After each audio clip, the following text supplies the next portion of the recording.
Welcome back, everyone. We're here to explore these profound spiritual ideas and texts, pulling out the practical things you can actually use day to day. And today we're looking at lesson 282 from A Course in Miracles. I will not be afraid of love today. Ha! It sounds almost deceptively simple, doesn't it?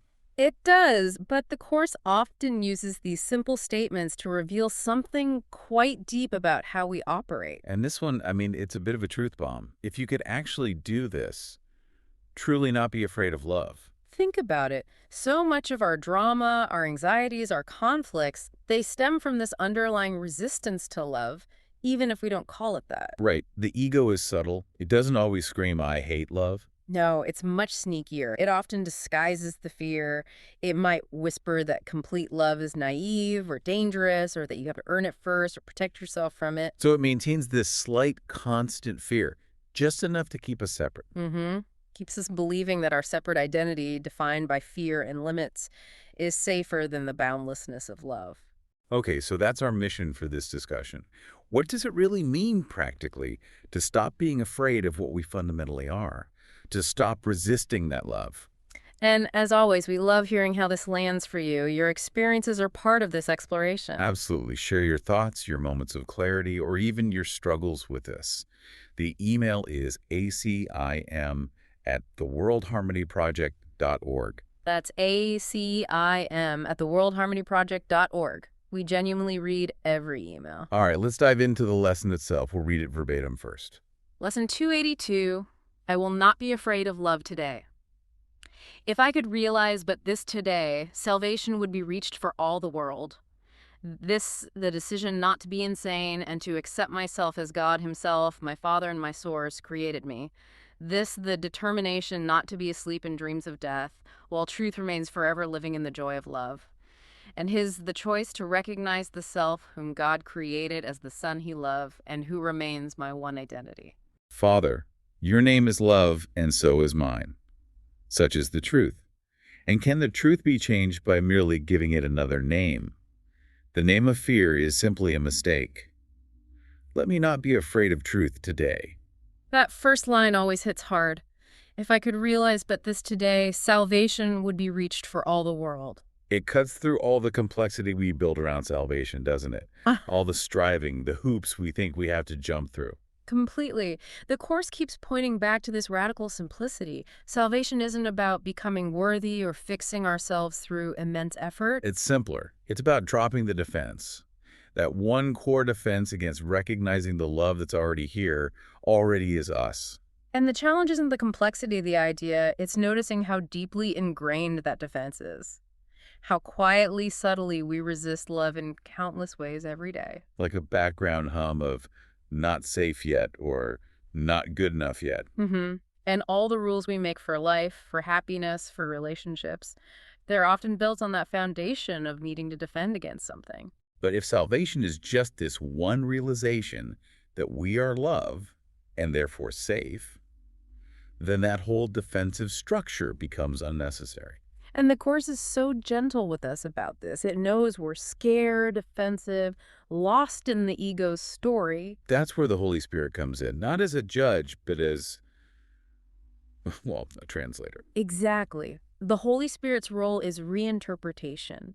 It takes the ego script, the fear, the judgment, the sense of attack, and offers a different meaning. So when you're feeling defensive or scared or like everything's falling apart, The Holy Spirit doesn't shame you for feeling that way. It just quietly asks, okay, but what if this isn't danger? What if this is just love, maybe showing up in a form you don't recognize yet?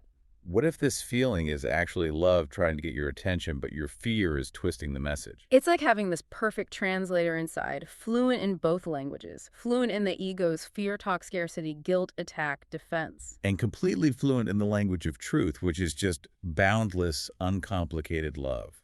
And the Holy Spirit is constantly translating the ego's frantic messages back into that single, simple truth.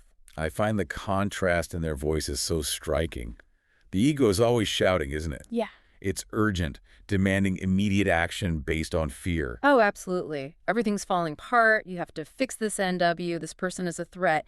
It's loud, insistent. Whereas the Holy Spirit, It's more like a whisper. It's calm, gentle, almost timeless. It doesn't get caught up in the ego's urgency. It might say something like, you know, you're actually okay. This situation doesn't define your reality. Which, in the middle of a perceived crisis, can sound almost irrelevant or disconnected. Right.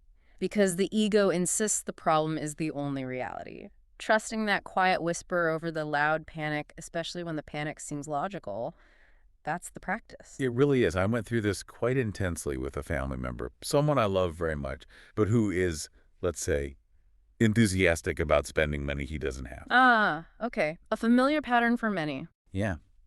And it led to frequent requests for loans, always with promises of repayment, IOUs, the whole thing. But the repayment never materialized. And that creates such an internal conflict. You want to be loving, supportive. Exactly. But there's also this very real practical fear. Am I enabling? Am I just being taken advantage of? Am I being foolish? The ego frames it as a trap. Say yes, you're a sucker. Say no, you're cold and unloving. It leaves no room for peace. None. It was exhausting. Just this constant tug of war inside. But when I finally brought it to the Holy Spirit, asked for that different interpretation. What shifted? The reinterpretation was surprisingly simple. It separated my love from the act of lending money. So his issues with money didn't automatically mean you had to live in fear of being used. Right. The Holy Spirit showed me that love doesn't require me to participate in his financial chaos. Love could be fully present, unconditional. While also maintaining a clear boundary. Precisely. I could genuinely say, I love you dearly, and I cannot lend you this money. The love wasn't contingent on the loan. My wallet didn't have to be open for my heart to be. And realizing that love can coexist with firm, clear boundaries is huge. It dismantles that belief that loving means being vulnerable to harm or exploitation. It was such a relief. This idea that love doesn't require me to be stupid, basically. Maybe we need that on a t-shirt. Love doesn't have to make me stupid. Huh, maybe so. Yeah. Because the ego definitely pushes that idea that unconditional love means being a doormat. And the Course flips that entirely. True love, Holy Spirit-guided love, brings clarity and strength, not weakness. A boundary set in peace without resentment. It's actually an act of love. It honors the truth for everyone involved. That fear that love makes us weak, that's the very fear this lesson asks us to look at. I've seen this play out so often in relationships too, especially around vulnerability and being truly known. How so? I was once with a partner who was incredibly guarded, deeply so. Wanted connection, but kept huge parts of herself hidden. There was this intense fear of being fully seen. That must have been difficult. It can make you feel unseen yourself. Oh, it did. For the longest time, I took it personally. My ego immediately translated her guardedness into, there's something wrong with me, I'm not trustworthy enough, I'm not loving enough. The classic ego trap, making someone else's fear about your own inadequacy. Exactly. It created this feeling of invisibility, which was painful. But then, through working with these ideas, the Holy Spirit offered that reinterpretation. What changed in your perception? I started to see that her fear wasn't really about me at all. It was a deep, almost primal terror of love itself, the capital L love, the fear of being truly seen, flaws and all, and potentially rejected. The fear of revealing her own perceived unworthiness. Precisely. Once I could see her behavior as a symptom of her fear of being the Son of God, her fear of that immense love rather than a verdict on my love, everything shifted. You depersonalized it. Yes. And paradoxically, when I stopped needing her to change, when I let go of the fear that her fear was a rejection of me, the relationship itself became peaceful. Even though the dynamic didn't necessarily change externally? Well, eventually the form did change. We recognized we weren't aligned for a life partnership and ended the relationship. But the miracle wasn't forcing the relationship to work. The miracle was the peace. Yes. The Holy Spirit didn't deliver a fairy tale ending where she suddenly opened up. It delivered a peaceful ending. Because the fear dissolved, the underlying affection could remain. There was no bitterness, just a gentle goodbye. So not fearing love meant trusting that the love was still real, still present, even when the relationship form had to change. Exactly. The love didn't disappear just because the partnership ended. Trusting that is part of letting go of the fear. Okay, but let's look at that from a more conventional viewpoint. You lost the relationship. If success is defined by making the form last. Then it looks like failure. I understand that perspective. But the miracle the Course offers is almost always internal. The shift within you. Right. The success was that I walked away whole, without the baggage of resentment or the scar tissue of feeling rejected. The Holy Spirit translated painful abandonment into guided, peaceful transition. And that internal healing is what prevents you from carrying that same fear into the next situation. That's the practical payoff. Healing the fear of love, the fear of loss, is what truly sets you free. Which brings us to the everyday practice. Because we don't just fear love in these big relationship dramas. You know, it's constant. These tiny little flinches away from love all day long. Like when someone gives you a genuine compliment and you immediately deflect it or minimize it. Or assuming there must be a catch when someone does something kind for you. That suspicion that pure unearned goodness is somehow dangerous. Or my personal favorite, bracing for disappointment. You get good news, and part of your mind instantly starts cataloging how it could all go wrong. Yes, that preemptive bracing. It feels like being practical or realistic, but it's often just fear of allowing joy, fear of trusting love. So the immediate practice, when you catch one of those flinches, the deflection, the suspicion, the bracing, Is to pause. Just stop the automatic reaction for a second. Breathe. and invite the Holy Spirit in.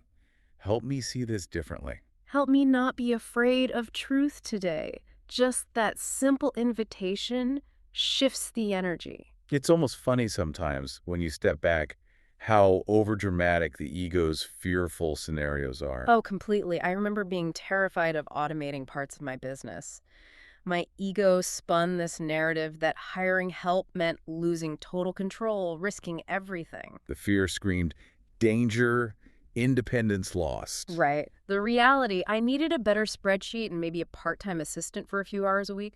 The Holy Spirit brought it back to sanity while the ego was predicting utter ruin. It really highlights the core promise here. Stop fearing love, and you stop fearing your own mind, your own life. You start trusting that peace is possible. Trusting that the Holy Spirit is a reliable guide back to that peace. Always. This connects really well to a listener question we received.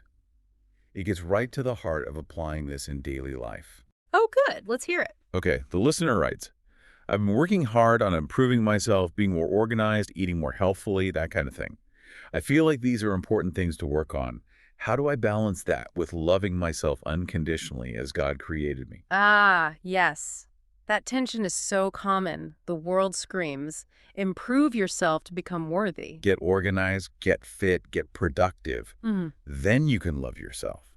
The value is conditional on the achievement. While the Course states unequivocally, your worth is inherent, unchanging, already perfect as created. It's not something you earn or build.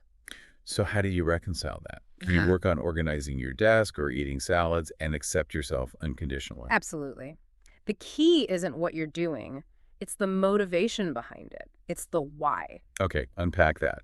Motivation from love versus motivation from fear. Exactly. If you're choosing healthier food or organizing your space because doing so helps you feel more peaceful, clear, grounded, and better able to function from a place of calm. Then that action is aligned with love. It's honoring the vessel, the mind that you already are.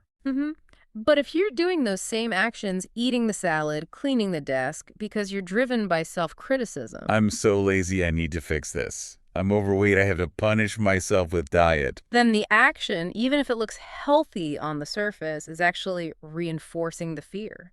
It's reinforcing the belief that you are fundamentally flawed and unacceptable right now. So the Holy Spirit doesn't care if you run marathons or tidy your house. Not intrinsically, but it cares deeply about why you're doing it. The Holy Spirit can take any goal, any activity, and repurpose it for healing. How does that repurposing work? It shifts the underlying question. Instead of asking, am I doing this to finally earn love or acceptance? It guides you to ask, am I doing this as an act of care for the self that is already perfectly loved and whole? That's the core difference between what we might call striving and honoring. Yes, let's explore that distinction. Striving is ego-driven. It's always chasing a future state. I'll love myself when I lose the weight, get the promotion, finish the project perfectly. Right, it implies the present moment, and therefore the present you is inherently lacking. It sets up a constant internal pressure, a scoreboard of success and failure. And that feels tense, anxious. Whereas honoring comes from a place of acceptance, it's present focused. It starts with a premise. Yeah. I am already whole. I am already loved. And because that's true, I choose actions that reflect respect and care for this mind and body. It's an outflow of love already received, not a desperate grab for love you think you lack. You see striving everywhere in our culture, especially professionally. Hitting targets out of fear, defining self-worth by job titles. It's the constant need to prove, achieve, earn your place. But honoring in that same context. Yeah. It might look like tackling a challenge not to prove your worth, but because you're honoring your skills, your desire to contribute meaningfully. And ironically, work done from that place of honoring often ends up being better, more creative, and certainly less stressful. This loops right back to Lesson 282, because perfectionism, it's just another costume for the fear of love. Absolutely. The perfectionist ego insists I cannot possibly relax into God's unconditional love until I have perfected myself, until I am disciplined, flawless enough. It puts conditions on the unconditional. Yeah. It demands improvement before allowing acceptance. And the Holy Spirit's message is the antidote. Love doesn't wait for you to get it right. Love is here now. Right now, in the middle of your imperfect efforts, your messy desk, your half-finished goals. Love meets you in the process, not just at the finish line. Yes. So the balance the listener is seeking isn't really between self-love and self-improvement.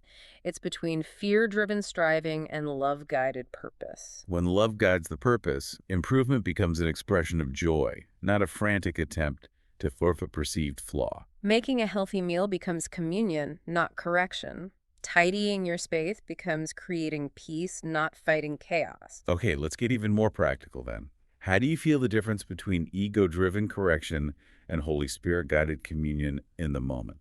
This is crucial. It's about tuning into the internal felt sense.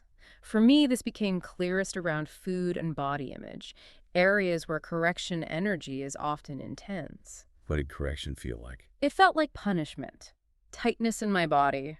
Every bite of food came with a mental grade, good, bad, constant self-critique running in the background. That inner voice saying, you'd be okay, you'd be lovable, if only you could stick to the plan, get it together. Yes, that conditional acceptance, it always has an edge of judgment, of not-enoughness, and physical tension, clenched jaw, tight shoulders.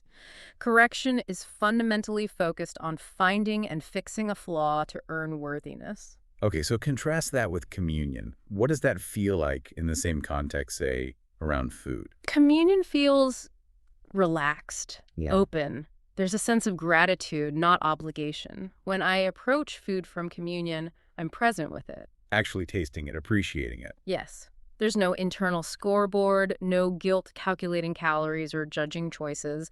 It's more like a quiet thank you to my body for carrying me through life, and offering it nourishment feels like a simple act of care. So the action might even be the same, choosing a healthy meal, but the internal energy is completely different.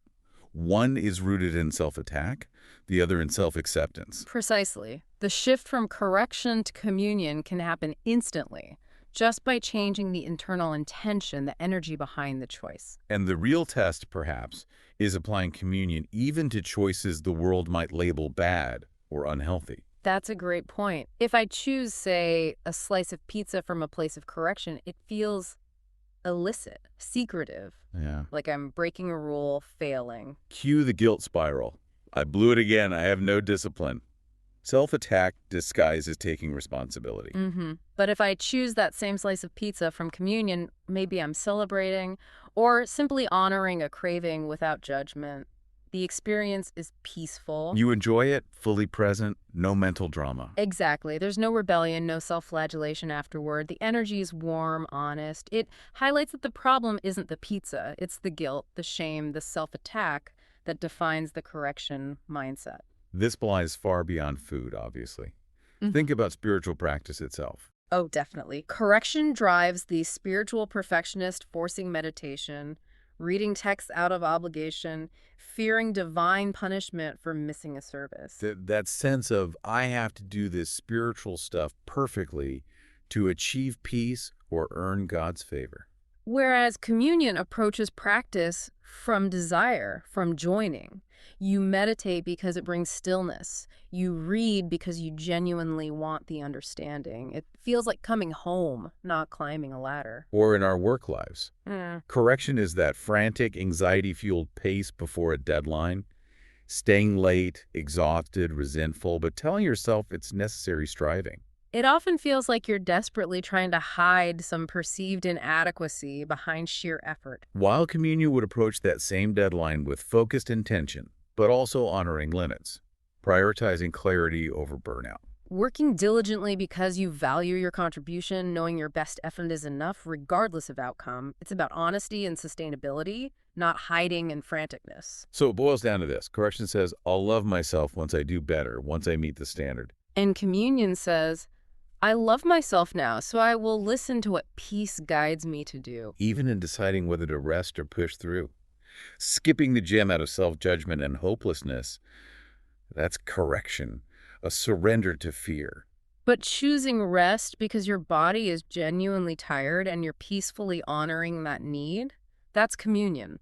One disconnects through self-attack, the other reconnects through self-listening. So the daily practice emerging from Lesson 282 seems to be about becoming a keen observer of this internal energy. Relentlessly noticing. Cultivating the habit of pausing. Whatever you're doing, eating, working, resting, making a choice. Step 1, pause. Take a breath. Step 2, ask that diagnostic question internally. Does this feel like striving or joining? Is the energy behind this choice rooted in fear or in peace? And the key insight is that the moment you sincerely ask that question, You're already shifting. You're inviting the Holy Spirit in. You're opening the door for that alternative interpretation. The asking is an act of communion. it shows that love isn't some far-off goal. It's the energy that can infuse even the most ordinary choices, transforming them. Making the mundane miraculous simply by changing the inner intention from correction to communion. Let's take a moment then just to gather the core gift of this lesson. For me, it's the profound relief in understanding the Holy Spirit's function to gently, systematically undo our deep-seated fear of love. And doing that by helping us feel the difference between those two internal states. Correction versus communion. Correction, always tense, judgmental, focused on fixing a perceived flaw to earn future acceptance, driven by the ego's fear. Communion. Peaceful, accepting, present-focused, acting from the knowledge of inherent worth, guided by the quiet voice of love. And this isn't just theory. It touches everything: how you eat, work, rest, relate, even how you approach your spiritual path. Every choice becomes an opportunity. An opportunity to choose communion over correction, peace over fear. So the simple invitation from Lesson 282 remains: I will not be afraid of love today.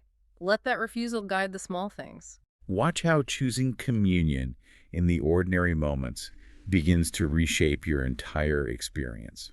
Thank you for exploring this with us today. We truly hope this conversation sparks something helpful for you.